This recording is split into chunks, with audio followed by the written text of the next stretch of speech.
Hi everyone, Jeri Bellini here. Welcome to the little house in Pennsylvania. Today I'm not doing a how-to. Today I'm doing a stitch along with me because I am going to make a scarf, and it's a really funky scarf that I saw on the internet a couple of years ago. I reached out to the person that made the pattern, and she offered it as a free download if you sign up for her newsletter. So I'm going to put her link down below so that if you're interested, you can get the free pattern too, which you can see what I'm doing and probably figure it out, but it's nice to support other artists, and she gives you the whole pattern, and that includes like the cutout pieces and stuff. So her name is Jennifer Jangles is what she goes by, but her name is Jennifer Heymen, I think. I'm not sure how you pronounce it, but she goes by jenniferjangles.com, where you can find her. And I reached out and I said, "Gee, Jennifer, would you mind if I made this scarf on my YouTube channel?" And she said, "Not at all, so long as you put my name and give me credit for the pattern." And I said, "Absolutely." So that's what I'm going to do today. And I'm using some things out of my shop at the little house, and that's this knit cloth that we have there. It's not t-shirt knit, but it is a knit fabric, and I really can't I don't know the weights of cloth. I can't really tell you what the weight is, but it's a little thicker than a t-shirt cloth. Now she uses just regular t-shirt cloth, but I really wanted to use this because it's got like I guess it's black or dark gray stripe, but I just think it's so fun. And I don't know if I'll use this side as the right side or this side. I think you could use either side as the right side.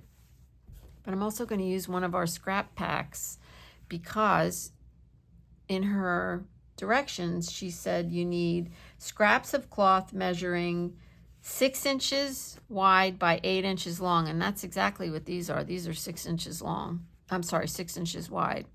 So I have some because I work with them once in a while. So I have some over here on my left because I really love these. They're crazy wild colors and stuff, and they're going to be perfect for this project. So now I turned the camera around so you could see. I didn't want you to see the glare from the ring light. Isn't it adorable? It's a scarf. Well, there's 3 of them there, and the scrap pack fabric is going to be perfect for those things hanging at the bottom. And then I'll look around. I know I have rickrack, and of course I can make a little flower. We can make a little flower together. I don't know how this is going to play out, but if you're interested in the pattern, the link is below, and let's get started. So I have you really zoomed out. The first thing I'm going to do is cut this, and she actually says in her pattern she uses 40 inches long, and this is 36 inches. So I'm going to cut it and see what I think, if I feel like it's long enough, because we do have this stuff on the bolt, and we haven't cut it off yet, but I always wash it first because this is part of the vintage rescued knits that we got a couple of years ago. So maybe I'll cut it in 40-inch lengths and put it in the shop that way, so that if anybody wants any for a scarf. But for the time being, this is what I have. It's a yard, and I'm just going to cut this. Okay, so she says in her pattern to cut it 18 inches wide, and so I'm going to just cut it. This says like a natural fold. This knit cloth is in a tube, in case you didn't know that. See, it's in a tube. There's both sides. So I'm just going to lay it down and cut 9 inches from this fold. So that'll give me an 18-inch wide piece, and then I'll come back. Okay, so I cut this, and this is now 18 inches wide. And I just wanted to say this t-shirt cloth is really wide. You could actually make 4 scarves out of this 1 yard. Now I'm going to just see if it's long enough. I think I would like the 40 inches.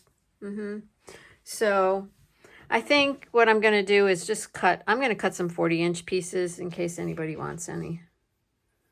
And that's what I'm going to do. Now let's get to the next part. The fun stuff is we're going to cut out the pieces for I'm going to call them tongues. They look like tongues. We're going to cut those out. All my pieces are cut out. Here's the pattern pieces, 2 different sizes. So this is the larger one and this is the smaller one. And she said to cut out like 8 to 9, and I think I cut out 3, 6, 9 of each. And don't the colors look happy? And I'm telling you, I didn't even think about it. I just grabbed some of the stuff out of that roll and yeah, and cut them. So now you're supposed to put right sides together and sew them together. So what I did is I separated the tops and bottoms, and I'm going to put 2 different ones together. So now I'll just figure out which 2 I want together, and I won't give it too much thought. And oh no, see, it's got to be the right size. Okay, and then I'll go take this to my sewing machine and sew around the outside edge and leave the bottom open. So shocker, my iron actually reaches over here. It's plugged in way over there. But after I stitch anything with my sewing machine, I always iron the seams. It sets the stitching into the cloth. And that's just a little thing I learned when I was a quilter many years ago. So I'm going to do that to all of the pieces, and then I'm going to clip them. I have a nipper here, and I stitched them with random sewing thread, whatever was in my machine. It happened to be yellow and red. Now I'm just going to snip around the curves and be careful not to actually cut the sewing line. And you do this so that when you turn, if you're not a sewer, so that when you turn the piece inside out, it gives you a nice smooth curve. You don't have to do it all the way down. So let's just do this one. We'll turn it right side out. And I'm going to look for something that I could poke in there. So for now, I'm going to use my bone folder. And then after you do this, oh my gosh, this is going to be seriously cute. Oh, I'm so sorry I didn't do this sooner. After you do that, you're going to press it. And yeah. Okay, so you're not going to watch me do all that. I'm going to do all that, and then I'll come back. And you can see they're not perfect. I wasn't super perfect when I was sewing, and who cares, right? All right, I got my pieces stitched and turned. Anyway, now I'm getting ready to do my strip on the bottom. And I've been fooling around with like rickrack and, you know, some other various trims. I had some velvet trim here, and I don't know, some red rickrack, smaller. And then I was in the closet and I found this piece. This was a scroll I had started to make and never finished, I don't know, last year, with all my this scrappy roll. And so I just machine stitched these last 2 rows because I want to finish this. And I thought nobody's ever going to notice that. See, these are hand stitched, and that's what I did there. I was going to cut it, but then I really like that raw edge. So I'm going to use that. I thought that would look super cute. And I have my scarf laid out. I am going to use this side up on the right side. And I think I'm going to put this piece of black rickrack right on top of that. Now, the pattern says to leave at least an inch below this. So I don't know that this line is actually going straight. I'm not really sure. So I did trim it a little bit just so that I could put this piece on straight. So what I'm going to do is sew this, and yes, I'm going to use the sewing machine. Sew this black strip on there, and I'm thinking of doing 2 black strips. One up here too. And I don't think I'm going to use this or this. I think I'm just going to use this. And then I might make some kind of a flower or something. I'm not really sure about that part. I'm taking one step at a time. I wanted you to see the whole thing, so I zoomed you out again. I sewed this down with my sewing machine. I used a bright yellow thread. I really like it. It looks fun. And the next thing I did was find the center. So I folded it in half and I just stuck a little pin in it. Now let me zoom you back down. And then I started playing around with these fringes, and you have to lay them up this way. So this is the right side of my cloth.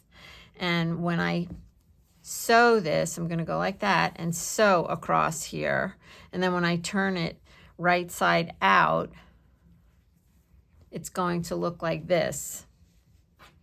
So I see this one's loose. So I'm still fooling around with the placement of these and making sure that they're, you know, tipped the right way and all that stuff. So here's what I'm doing. So this one I think needs to go right here. So now I'll flip it back over. And put a pin there. So I have to unpin this one. So I'm just kind of going back and forth to make sure that I like the way they're going to fall, because I really hate ripping things out. So you see what I'm doing? I'm just going to go back and forth a few times until I like the arrangement of these fringes, and then I'll do this, go like this, take it back to the sewing machine, and sew right underneath this trim, right there.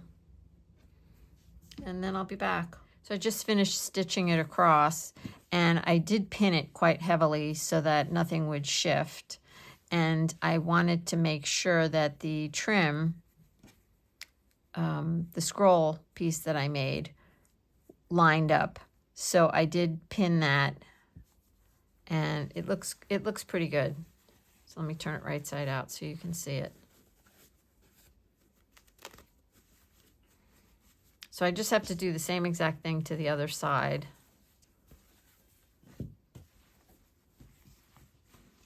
Oh, I think it's adorable.